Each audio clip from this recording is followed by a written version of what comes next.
Este podcast integra as ações do projeto Danças de Bolso, contemplado pela 18ª edição do Programa para a Valorização de Iniciativas Culturais do Município de São Paulo, o VAI.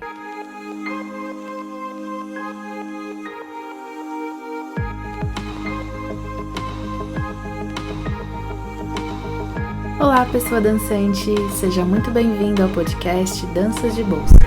Eu sou a Fernanda Conde e faço parte da Dois Rumos Companhia de Dança, um coletivo que pesquisa o universo da dança de salão de forma crítica e criativa e que produz esse podcast aqui. E sou eu, juntinho da Iris Hanna, quem dá voz a esse diário de bordo arteiro. Hoje a apresentação fica só comigo, mas na próxima a Iris já tá de volta. Estamos no 4º episódio dos 8 que integram essa temporada, onde relatamos os processos artísticos dos bailarinos e bailarinas da Dois Rumos dentro do projeto Danças de Bolso. Bom, a gente já apresentou o projeto, ouvimos algumas histórias e debatemos sobre questões que envolvem a criação das nossas videodanças. Mas se você caiu aqui de paraquedas e tá boiando, ou seja, não sabe nada do que eu tô falando, te convido a ouvir os episódios anteriores e assim entender um pouquinho mais sobre a gente e o Danças de Bolso.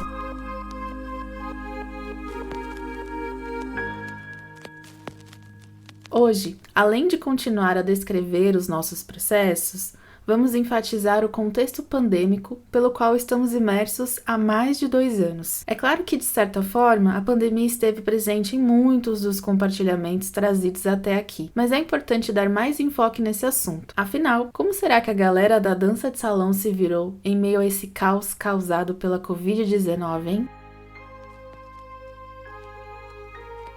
Para compor e ilustrar o tema e também nosso 4º episódio, convidamos Tony Rubinho, Camila Guiar e Carlos Henrique, ambos bailarinos da companhia, para nos contar quem são, de onde vêm e o que fazem aqui na Dois Rumos. E também para entender de que maneira a pandemia impactou e vem impactando as suas vidas. Mas antes de tudo, vamos deixar que eles mesmos se apresentem. Bom, meu nome é Carlos Henrique Oliveira Araújo. Falei o nome inteiro porque minha mãe disse que ela deu 2 nomes, então tem que chamar pelos 2 e os 2 sobrenomes porque ela não gosta que eu use só um dos sobrenomes, então vai meu nome inteiro. Eu sou um homem alto, negro, eu tenho... meus cabelos são dreads, né, que estão um pouco abaixo do ombro. Eu uso barba desde que... faz muito tempo, então nem lembro mais como é meu rosto sem barba. Eu tenho 27 anos e atualmente eu tô na dança, mas também faço algumas outras coisas. Tô cursando fisioterapia na USP e acho que isso ocupa grande parte do meu tempo, essas 2 coisas, né? De resto, eu gosto muito de comer macarrão. Uma informação bem importante sobre mim. Bom, eu sou a Camila, tenho 24 anos. Tenho os olhos grandes, uso óculos, tenho os cabelos cacheados, sou parda segundo o IBGE. Sou uma pessoa muito animada e dançante, acho que é por isso que eu tô aqui. Sou fã da Dois Rumos, acho que isso é importante ressaltar. E estou produtora de TV há algum tempo. Esse é o meu lado B, que eu amo também muito. Acho que essa sou eu, no final das contas. Eu sou o Tony da Silva Rubinho, mas meu nome artístico é Tony Rubinho. Eu sou alto, pele clara, olhos castanhos, tenho cabelo cacheado, na altura dos ombros, com algumas luzes. O que eu faço hoje, eu dou aulas de dança de salão, aulas de estileto, trabalho como personal dancer em alguns espaços, né? Com algumas amigas e desenvolvo em paralelo alguns empreendimentos também.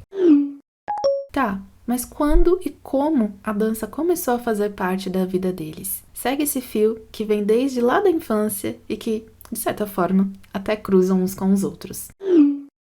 Pra mim, eu acho que dança sempre fez parte da minha vida, assim. Então, desde pequeno eu dançava um forrozinho com a minha mãe. Minha família, por parte de pai, sempre teve bastante samba rock, bastante samba. Então, dança era algo bem presente na minha infância. Também fui uma criança muito afeminada, assim. Então, lembro de usar umas toalhas na cabeça, assim, pra fazer cabelo. De vestir umas saias, uns vestidos. Disso ir compondo esse meu imaginário de corpo, né? Compondo essa ideia e expectativas que eu tinha de corpo. O El Chan também fez muita parte da minha infância, então eu gostava bastante, ainda gosto bastante. Eu sempre fazia parte das rodas de dança de El Chan, com as minhas tias, com as minhas primas. Então eu sempre dancei quando eu era criança. Continuei dançando, né? Tive um momento na minha vida que eu parei um pouco, mas eu sempre gostei de movimentar corpo. A criança Camila era completamente desgovernada. Eu sempre fui muito avoada, completamente avoada. Tipo de chegar em casa só com o pé do chinelo, porque o outro pé escapou e eu nem senti. Bora. E aí essa criança brincava muito na rua e gostava muito de dançar um axé, desgovernada, sem ritmo. Aí eu fui começando a falar, eu preciso fazer umas coisas. Minha mãe me socou numas aulas de dança. Bora, menina, pelo amor de Deus, bora se orientar. E aí esse corpo foi ficando menos roxo, menos caído de se machucar e avoado, ficando mais atento, voltar com os 2 pés do chinelo para casa. E assim ia. Foi melhorando a situação. Mas graças à ideia de me pôr na dança. Em 2008, eu fiz duas aulas com a minha tia que veio do Japão, com a minha madrinha, que era professora na época. Fiz uma aula de bolero, que era o que eu queria aprender naquela época. Bolero e tango. Só que só tinha bolero, fui no bolero. E aí, eu parei em 2010. Eu comecei a dançar, porque minha madrinha me convidou a participar com ela. Entrei numa companhia junto com ela, fui desenvolvendo coreografia, fui desenvolvendo o corpo. No meio disso, eu treinava o condutor, o conduzido e o condutor ao mesmo tempo, porque precisava para poder dar aula, precisava também para conseguir ajudar todo mundo, né, nas aulas, e ajudar minha madrinha também. Dentro disso, eu tive alguns bloqueios. Nesses bloqueios, eu fui parar em algumas outras aulas, tipo de dança do ventre, ia para alguma outra aula que eu mergulhei muito, fui pro jazz, pro contemporâneo, fiz algumas aulas de balé, acabei entrando no estileto, porque eu tinha muita necessidade de ensinar também as moças a como dançar no salto, né, eu via muita dificuldade nisso. Entrei mais pro contemporâneo quando eu fui para Dois Rumos, que eu fui entender mais o que é um corpo contemporâneo. Bom, pra mim eu comecei a dançar por um motivo bem besta mesmo, porque eu jogava antes e aí eu tive uma lesão e aí eu precisei parar de jogar, né? E aí eu comecei a perder o porte físico que eu tinha. Aí eu falei, gente, eu preciso retomar, né? Aí eu fui dançar, porque era uma atividade, entre várias aspas, né, sem impacto que eu podia fazer. Aí eu comecei a dançar, e aí, logo nos primeiros meses, a minha professora de dança já me convidou pra ir pro Chile. Aí eu falei, nossa, ir pro Chile, que legal, vou dançar no Chile, vou dançar fora do país. Fui, gostei muito, tipo, lá no Chile eu dava autógrafos, como se eu fosse famosão, né? Tirava foto com as crianças. E aí eu falei, nossa, é isso que eu quero pra minha vida. Não ser famoso, mas dançar. Continuei dançando. Um detalhe que eu acho que cruza a minha história com a do Tony é que o Tony falou que ele dançava de condutor e de conduzido, né? E eu ia muito a alguns bailes. E um desses bailes eu cruzava com o Tony, assim, tipo, eu olhava ele muito de longe, assim. Eu falava, gente, que incrível, olha aqueles meninos dançando. Acho que foi a primeira vez que eu vi 2 meninos dançarem juntos. E eu achei muito foda, assim. Então, era uma pessoa que eu queria... Era um jeito que eu queria dançar também. Queria falar, nossa, eu quero me sentir tão livre dançando assim, que nem eles dançam. E era uma pessoa que eu me espelhava, né? E aí, conforme o tempo, eu fui sentindo necessidade também de ir buscando outras referências, não só na dança de salão. Aí que eu vim parar na ETEC de Artes, aí que eu fui parar no Núcleo Luz, né? Que são 2 projetos que vão fazer parte da minha formação. E na ETEC de Artes, especificamente, eu conheço a Fernanda, e aí a gente começa a pensar uma outra dança de salão, né? A minha história na dança começa quando eu era bem pequenininha. Depois eu voltei, parei 1 milhão de vezes. Até que eu me reencontrei com uns 13 anos no jazz. E vi que eu adorava aquilo, fiquei um tempão fazendo isso. Depois comecei a voltar, ir pro balé, essas coisas todas. Vi que eu também gostava muito do balé, que isso era legal pra mim, mas ainda não era 100% que eu gostava de fazer. Eu era mais agitada, assim. Continuo amando balé, inclusive, mas não é exatamente o que eu gosto, assim. E depois de um tempo, eu trabalhava numa escola de dança, enfim, conheci Carlos, que dava aula nessa escola de dança. E ele dava aula de contemporâneo e eu comecei a fazer aula com ele. E o Carlos me apresentou 1 milhão de possibilidades na dança, na aula dele, né? Como o mínimo, assim, do tipo, crie a sua própria sequência. E eu ficava travada, tipo, caraca, como assim criar minha própria sequência, né? Você não vai me dar uma sequência pra decorar? E aí isso foi me abrindo mundos e portas. E quando eu conheci a Dois Rumos através do Carlos, tudo isso foi, um momento, assim. Eu falei, caraca, acho que é isso que eu gosto na dança, sabe? As possibilidades, ver o meu corpo criando e trabalhando livremente para fazer suas próprias escolhas e, enfim, foi uma coisa bem louca. Aprender dança de salão, assim, efetivamente, com a Dois Rumos, me trouxe essa coisa, sabe? Do tipo, eu não preciso decorar exatamente, eu não preciso fazer exatamente aquele passo, mas se eu tiver mais ou menos uma ideia de como tudo flui, tudo vai, porque o importante, na verdade, é se divertir, é dançar, é trocar com a pessoa com quem você está dançando. E acho que a minha história na dança começa nessa pegada de, tipo, se entender diferente ali daquele padrão e querer ser diferente, sabe? Querer estar diferente na dança.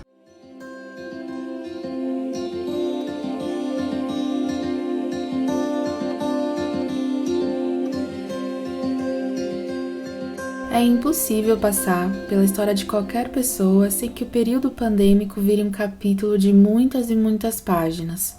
A pandemia vem sendo avassaladora em diversas dimensões, desde físicas e emocionais até econômicas, políticas e sociais.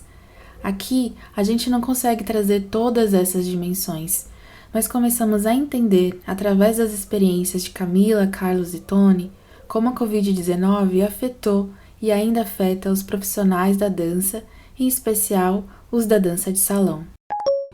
Um pouquinho antes da pandemia começar mesmo, eu voltei a fazer mais aulas, tanto na companhia quanto aula em escola, assim, de dança, né?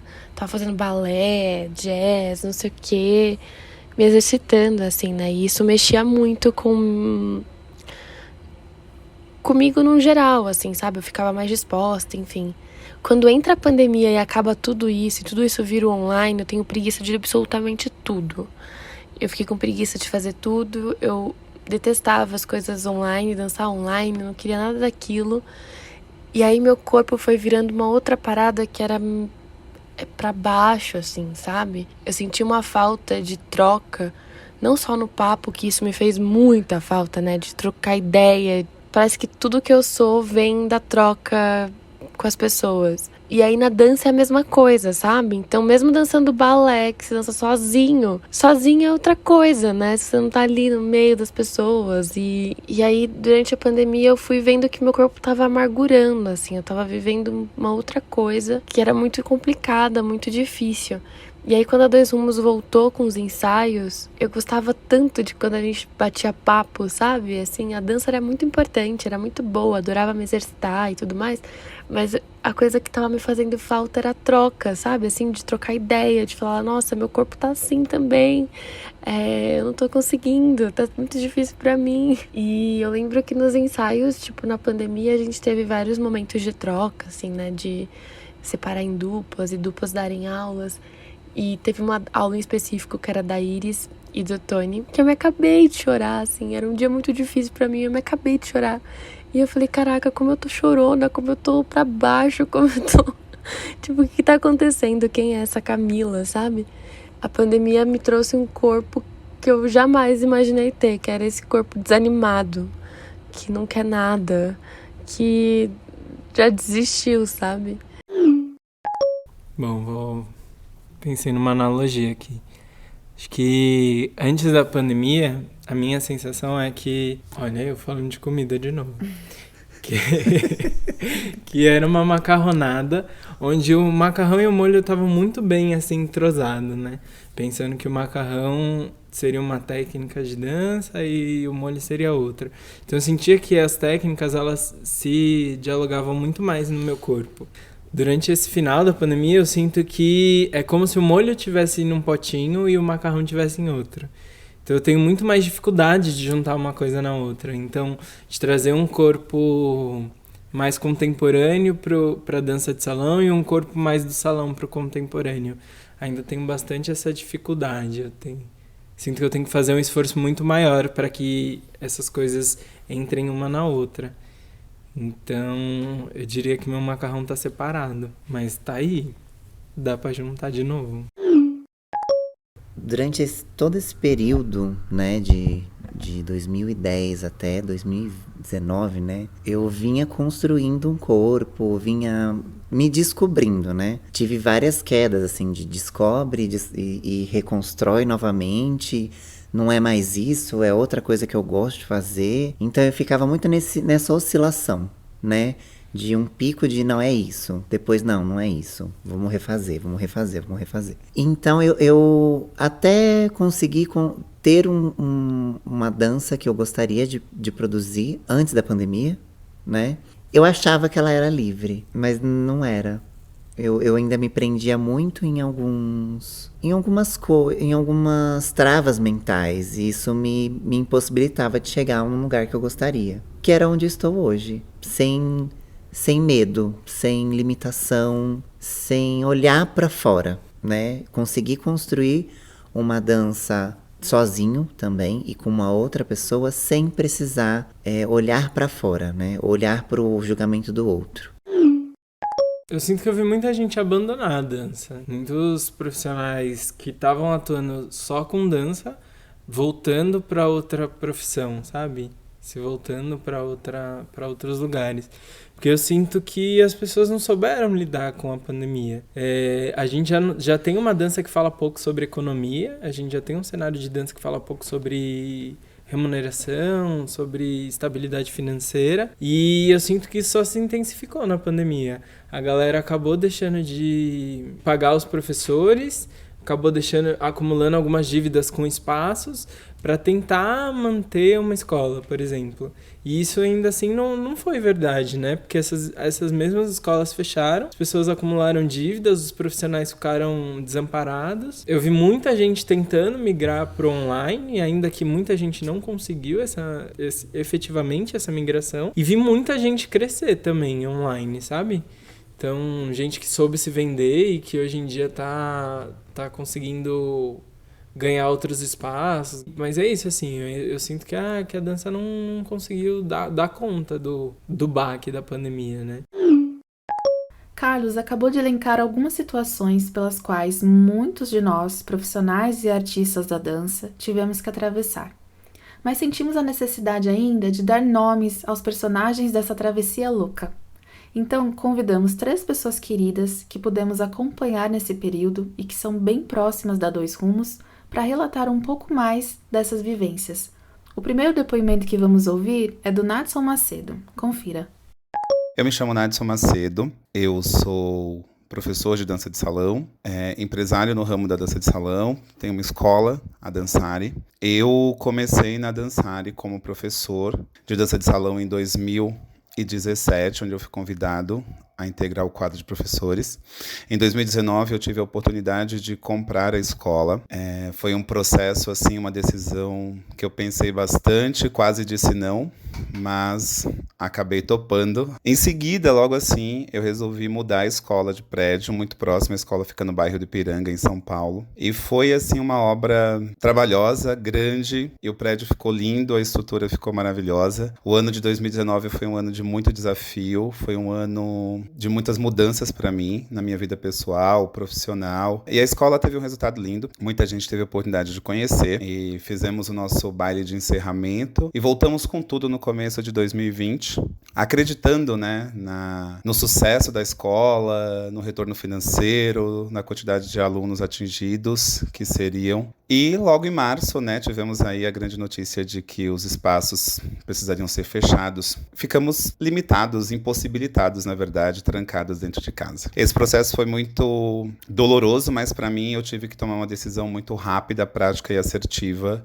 No mês de março nós fechamos as escolas de dança de salão uma semana semana antes do decreto estadual. E depois, logo no mês de junho do mesmo ano, de 2020, eu tive o start de que isso não ia passar tão rápido, que eu estaria acumulando uma dívida de aluguel e outros serviços essenciais com a escola fechada, um espaço sem trazer retorno. E aí eu tomei a decisão de devolver o espaço. Com isso, foi uma loucura, a gente teve que fazer essa transição muito rápida e nos adaptarmos de uma forma muito louca e muito gostosa, bem desafiadora, numa plataforma online, para que nós continuássemos a ensinar dança de salão e estar com os nossos alunos, nós não os abandonamos.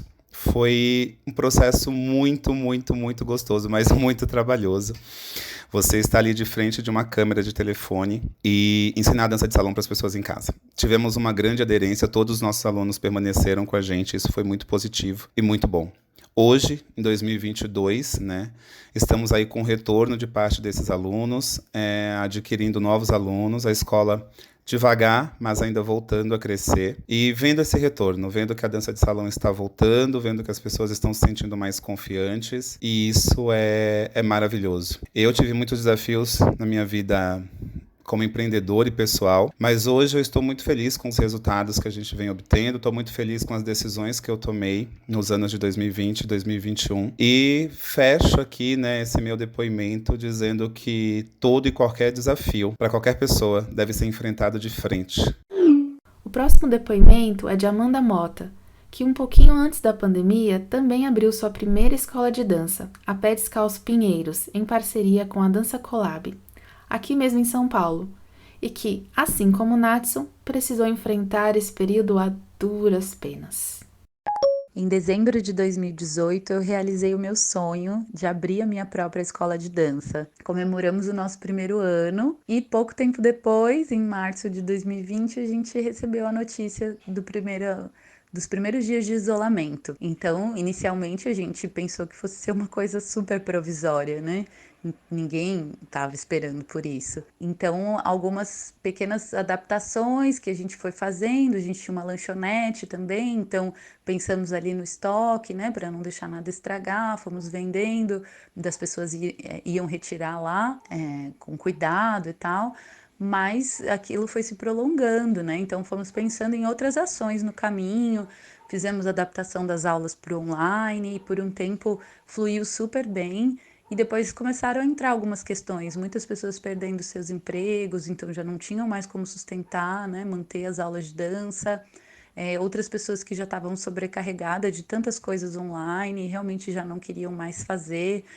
E aí fomos tentando várias alternativas. A gente fez live com muitos parceiros queridíssimos, músicos, né, arrecadando valor aí para ajudar tanto os músicos como a escola.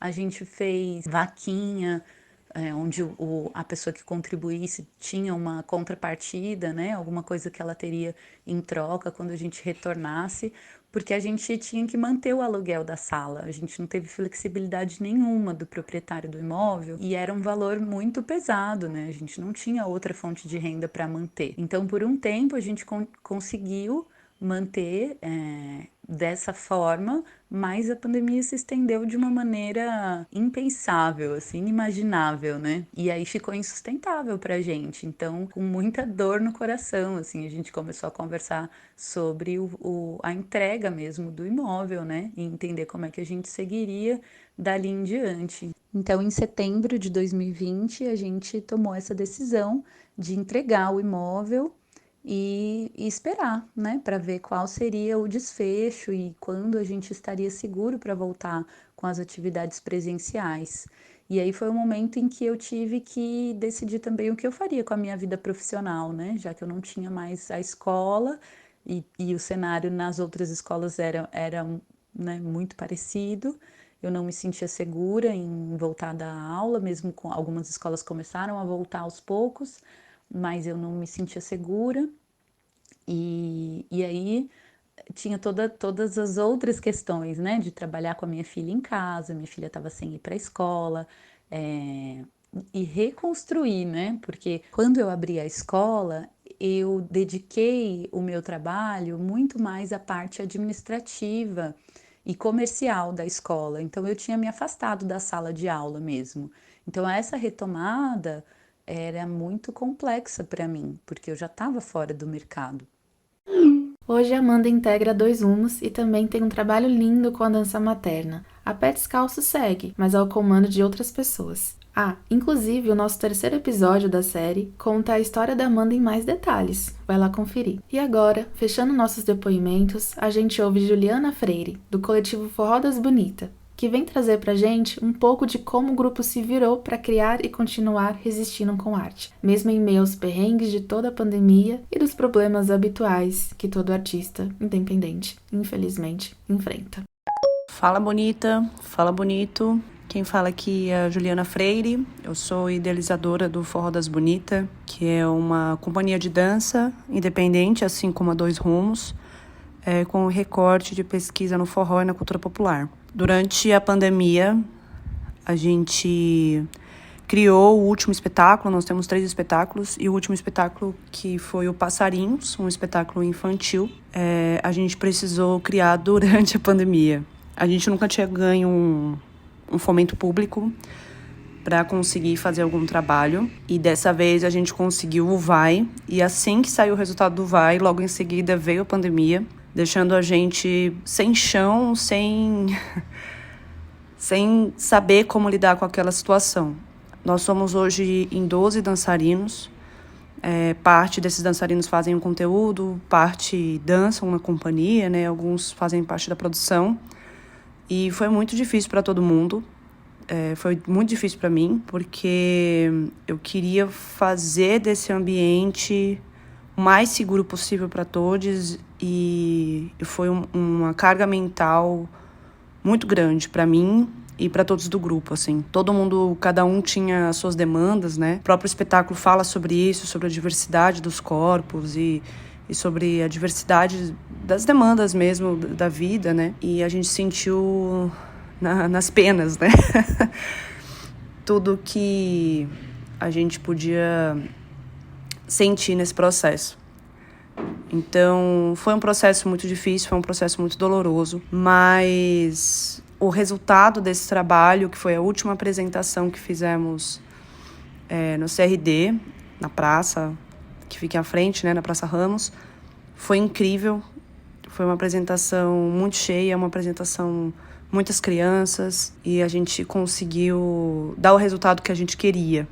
Acho que o mais difícil do processo do Passarinhos foi ter que mudar um pouco a nossa régua de qualidade, assim, né? Porque não tinha como a gente inventar uma metodologia de um dia para outro para conseguir entregar um trabalho, sei lá, 8 meses, 1 ano depois, sabe? E como a gente bem sabe, a pandemia não durou só 1 ano, foi muito complicado o processo todo. A gente tentou fazer o máximo possível de ensaios online. Os ensaios presenciais eram em áreas abertas, tomando todos os cuidados, né? Máscara, PFF2, dançar de máscara também foi foi uma questão à parte, assim. Foi tudo muito difícil, mas no final a gente se fortaleceu como grupo e se fortaleceu como trabalho também. Mas nunca que eu gostaria de ter que passar por essa situação de novo. Artistas independentes têm muito esse problema, né? A gente não consegue ter um apoio caso a gente fique doente, se caso uma pandemia acontece, né? Então, por isso que a gente tem que valorizar muito a arte e entender o que os nossos representantes, né, na política, o que eles querem fazer com a cultura, porque quando acontece uma coisa dessa, foi o Aldir Blanc que salvou a gente, né? Foi uma lei ali que ajudou a gente a continuar e a resistir e a pagar as contas, porque não é porque é artista que a gente não tem boleto, né? Então é isso, o trabalho nasceu lindo, pronto para voar, mas foi um processo muito difícil, e eu espero mesmo que nem o Forró das Bonitas e nenhum outro coletivo tenha que passar por isso de novo. Finalizando esse bloco, Carlos ainda traz uma última reflexão de acordo com sua visão, sobre como algumas pessoas das danças de salão lidaram com a pandemia e quais são os resquícios desse período para boa parte delas. Acho que eu sempre enxerguei, na verdade, a dança um reflexo do cenário político, né? E acho que isso não se modificou na pandemia. Na verdade, ele se intensificou.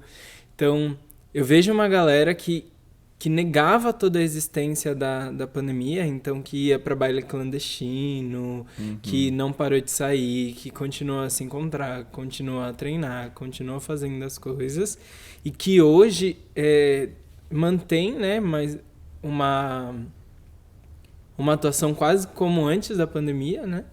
Então vai para baile sempre, tá sempre em um grande grupo de pessoas, tá sempre juntando para treinar e tudo mais. Como tem uma galera que acessou aquele espaço, tipo, não, gente, pandemia, vamos parar. Parou e eu sinto uma vontade dessa galera de voltar a dançar, mas com um receio muito grande de até onde eu posso ir, até onde eu consigo acessar o corpo do outro. Não só um receio, mas uma... Não sei se é uma falta de saber mesmo, mas eu sinto muito imaturo, assim, o contato ainda, né? A gente ainda tá entendendo, reaprendendo a tocar, reaprendendo a como se aproximar das pessoas. Então, eu vejo muito, muito claramente esses dois lados, né? Um lado onde a galera assumiu que sim, existia uma pandemia, um lado onde a galera não, tipo, isso aqui não existe mais e é isso.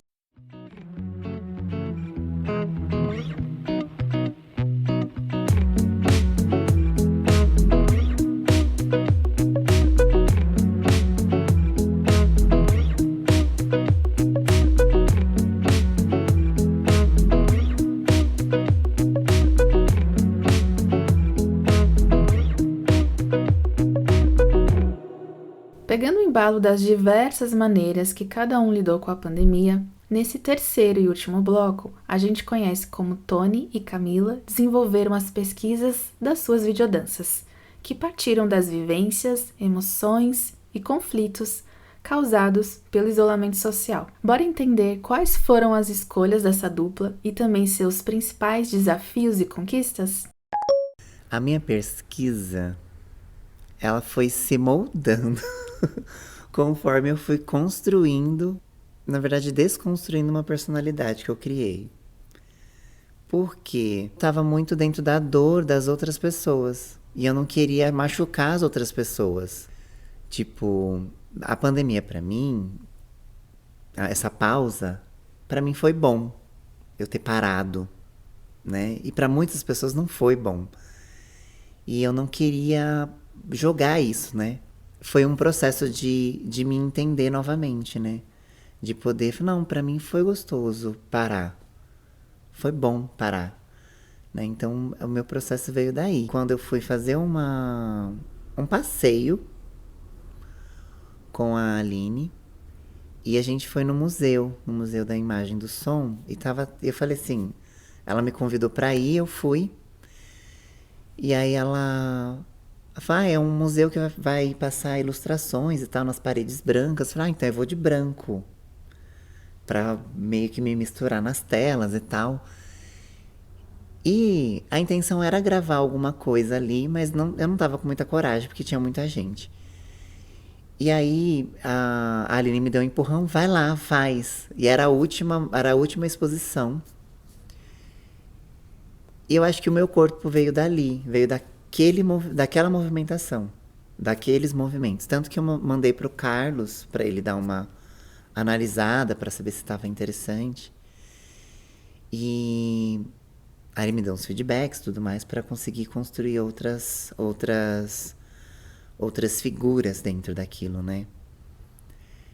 E eu acho que a retomada também do corpo dançante nos ensaios foi fazendo isso construir também as minhas movimentações, né?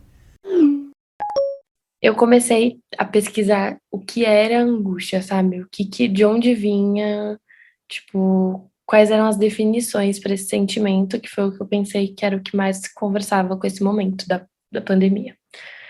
E aí, era tudo o que eu estava sentindo naquele momento, assim, e que foi tudo que me atravessou durante a pandemia, principalmente em 2021. Acho que 2021 conseguiu ser ainda mais pesado para mim do que 2020, assim. E aí eu fui vendo que as definições vou ler algumas aqui que eu acho que vai explicar bem as escolhas, né, do meu solo, que é a redução de tempo e espaço, que é uma carência, uma falta, um sentimento que liga uma sensação interna de opressão e de desespero, de uma grande aflição de espírito, tormenta e tortura, que era uma coisa que eu sentia muito, que eu falava, meu Deus, é uma tortura psicológica mesmo, né? Tipo, enfim, de me sentir sempre em busca daquele temor, assim, é uma coisa muito sufocante, né? E no solo eu tentei trazer as definições de angústia para o meu corpo, sabe? De mostrar quais eram os estágios, né, da angústia, e onde eles apareceram no meu corpo, mas quanto definição, assim, sabe? Então eu fiz algumas escolhas, tipo, momentos que eram muito complicados, assim, para mim, que era de conseguir ficar tranquila num lugar que é para você estar mais tranquilo, que é na cama, sabe, para dormir, assim. De, tipo, ficar muito inquieta, de nunca estar confortável, sabe? Não necessariamente que eu tenha tido insônia, mas esse foi o lugar que eu encontrei para mostrar a inquietação e o desassossego dentro de casa, que é o lugar que você tá mais tranquilo e confortável quando você não consegue estar tranquilo e confortável, sabe? Num lugar que você repousa ali, que você tem que se sentir seguro, né? As outras cenas do solo são todas nesse sentido, assim, de, de confusões e de momentos que você sai e não consegue desenrolar, sabe? Então, tem uma outra cena, que é a cena da única cena que eu tô fora de casa, né, que eu tô na rua, e que é como se fosse uma perturbação mental, assim, que você não consegue estar naquele lugar, você está só pensando em mil coisas e é uma perturbação, assim, infinita.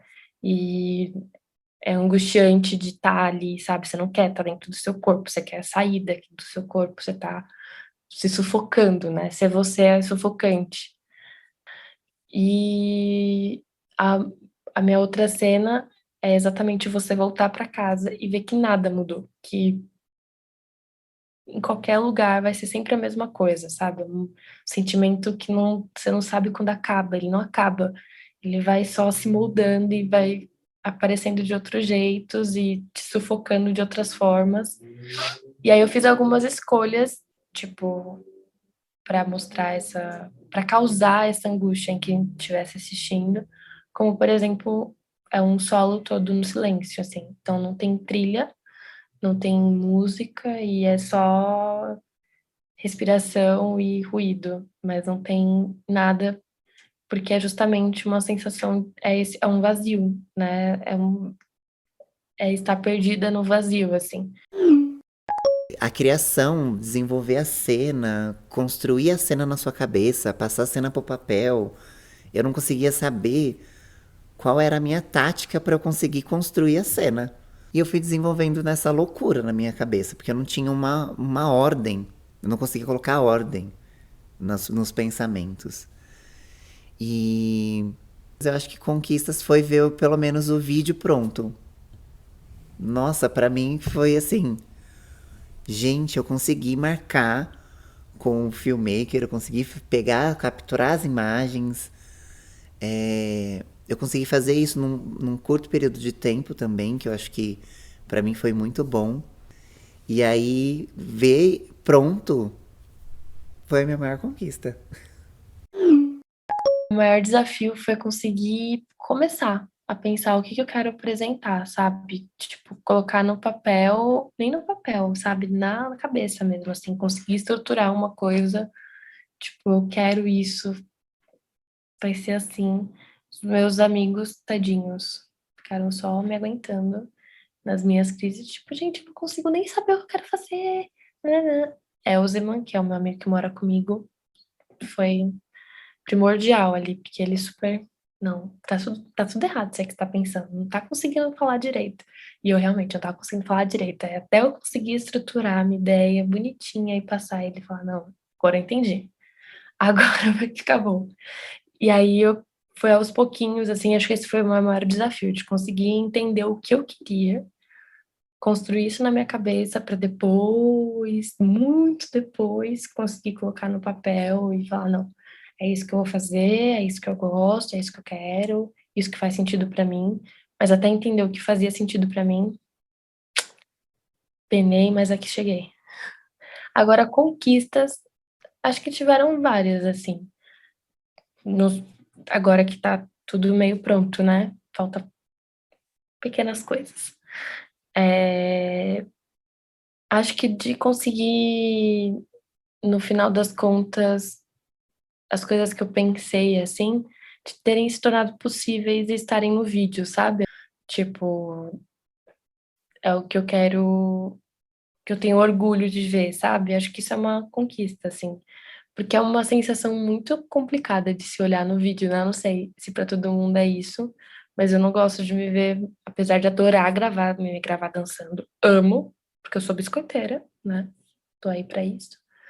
Mas é uma sensação muito doida. Se você assistir dançando, você sempre fica, meu Deus do céu, horrorosa. Não, não, não, não, não, não. Então, assim, ter assistido o vídeo e falado, ai, gostei disso. Foi, eu acho que, um bom momento de conquista, assim. Às vezes, quando falamos de trabalho solo, não imaginamos que podemos nos apoiar em outros artistas, seja buscando uma inspiração teórica ou até mesmo uma contribuição coreográfica. E é aí que o Carlos entra no projeto. Embora tenha optado por não elaborar um solo, Carlos participou ativamente do processo artístico de algumas obras como provocador cênico. Vamos conhecer como foi essa atuação? Eu acho que entrar no que cada um estava propondo foi bem simples, assim, porque os solos que eu tive mais próximo foram solos que eu me identifiquei muito, assim. Não que eu estivesse vivendo aquilo exatamente durante o processo da pandemia, mas que em algum ponto se cruzava com processos anteriores, né? Mas eu acho que a parte mais difícil estava no como fazer a provocação, né? Então, como olhar para aquele elemento que estava muito bem idealizado às vezes de roteiro, às vezes de sensação, mas que muitas vezes não estava corporizado, né? E aí acho que eu entrei nesse lugar de como fazer provocações corporais para que aquilo que as pessoas estavam pensando, elaborando, idealizando, virasse em corpo, né?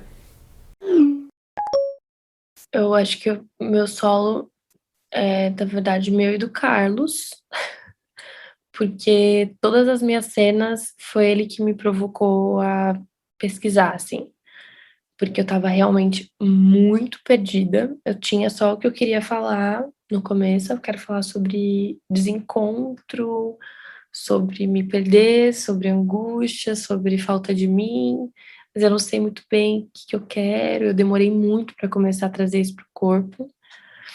E aí ele começou a me mandar, tipo, várias. Ó, experimenta investigar, dançar de cabeça para baixo na cama, a cabeça pendurada.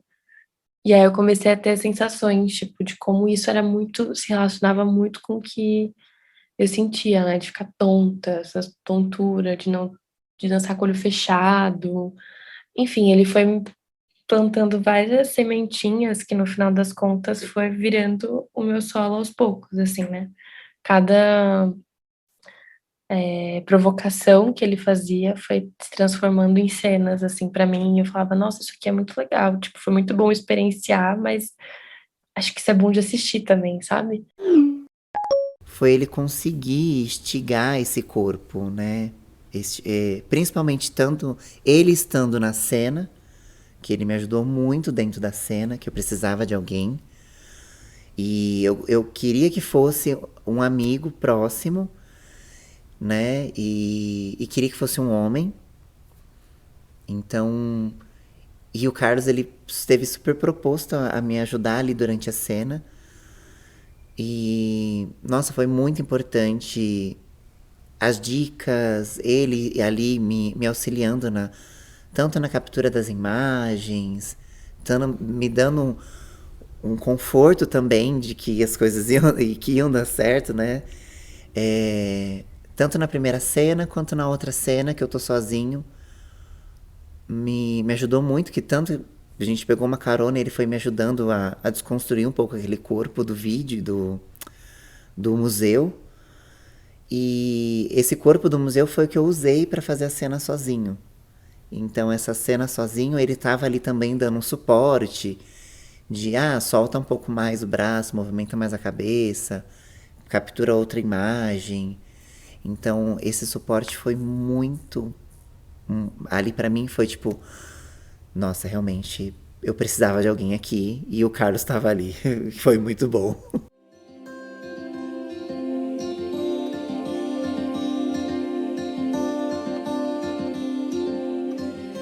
Mesmo que esse processo não precise ser necessariamente solitário, falar de si mesmo e revelar isso ao mundo pode ser bastante angustiante, mas, por vezes, um tanto libertador também.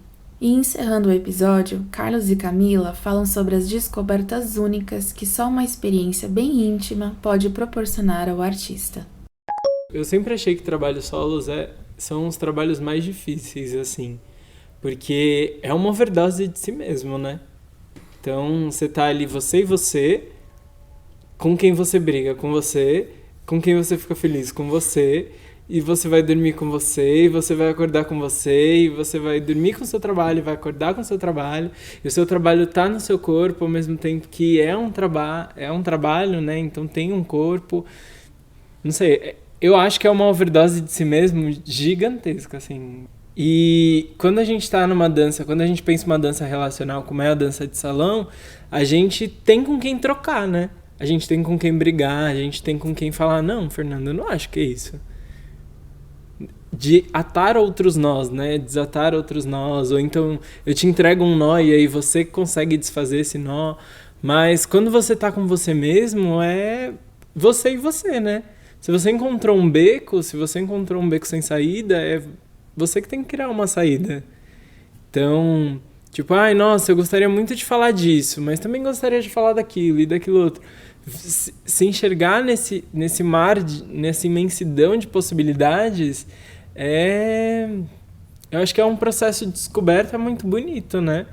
Porque chega um momento em que você se descobre em si mesmo.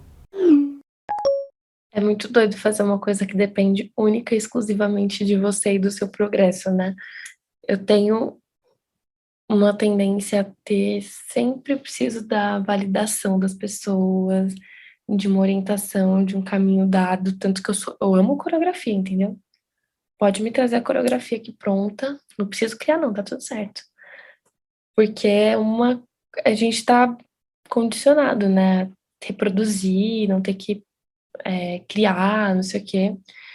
E é muito gostoso, assim, você falar, tipo, esse é o resultado das minhas escolhas, sabe? Das coisas que eu pensei, das coisas que eu pude fazer, como deu pra eu fazer, como meu corpo conseguiu fazer. E é uma sensação de tá aí, eu posso, sabe? Tipo, dá certo.